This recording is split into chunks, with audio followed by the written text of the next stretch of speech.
You ask Tiger to solve. This deals with linear equations with one unknown. The final result is k equals -3.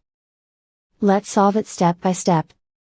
Group all k terms on the left side of the equation. Subtract 2k from both sides. Group like terms.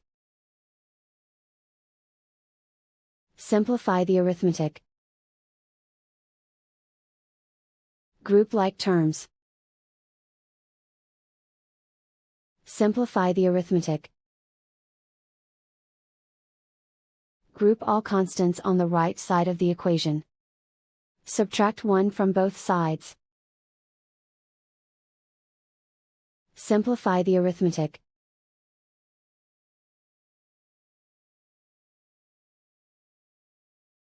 Isolate the k.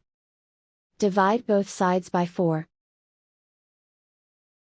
Simplify the fraction. Find the greatest common factor of the numerator and denominator. Factor out and cancel the greatest common factor. And so the final result is k equals -3.